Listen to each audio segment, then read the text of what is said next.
અમારા પ્રોજેક્ટનું નામ ડેલી વેસ્ટ મેનેજમેન્ટ છે. અમારો વિભાગ 5 વેસ્ટ મેનેજમેન્ટ, રિસોર્સ મેનેજમેન્ટ.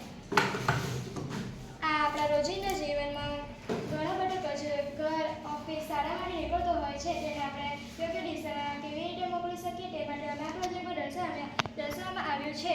અને તે માટે સોનું કેવી રીતે મળે તે પણ અમે દર્શાવવામાં આવ્યું છે. સૌપ્રથમ આપણે બાયોગેસ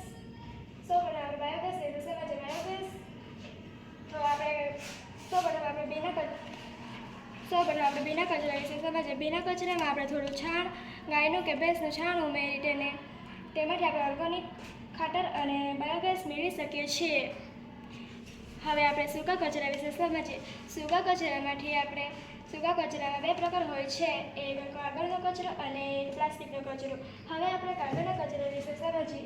કાગળના કચરામાં આપણે કાગળને ગમે તેમ વેડફી દઈએ છીએ, તેથી વૃક્ષો કપાતા જાય છે અને જંગલો પણ બચી શકતા નથી. તેથી આપણે કાગળનું રિસાયકલિંગ કરવું જોઈએ અને આવી રીતે નવા કાગળો બનાવી શકીએ છીએ.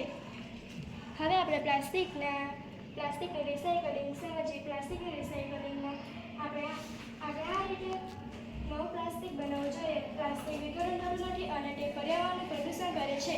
હવે આપણા ઘરે શુદ્ધ પાણી હોય છે અને આપણે વપરાયેલા પાણીનો ફરી ઉપયોગ કરતા નથી, તેથી તે ગટરમાં જાય છે અથવા વેડફાઈ જાય છે. આ શુદ્ધ પીવાલાયક પાણી છે, જેને આપણે કપડાં ધોઈએ ત્યાં વાપરીએ છીએ. વપરાયેલા પાણીને આપણે એકવાર વાપરીને ફરીથી તેનું ટોયલેટમાં ઉપયોગ કરી શકીએ છીએ. આ પાણી એકવાર વપરાયેલું છે. વપરાયેલા પાણીને આપણે નાખીએ તો તે વોશરૂમના ટોયલેટના ફ્લશમાં જાય છે, જેથી આપણે રાસાયણિક પદાર્થોને પણ ઉપયોગ કરવાનો રહેતો નથી. તે જ રીતે આપણે વાસણ માંજીએ ત્યાં પણ આ જ રીતનું હોય છે. જે આપણે પાણી વેડફી દઈએ છીએ તે પાણીને આપણે શુદ્ધ કરીને કિચન ગાર્ડન અથવા ગાર્ડનમાં મોકલી શકીએ છીએ.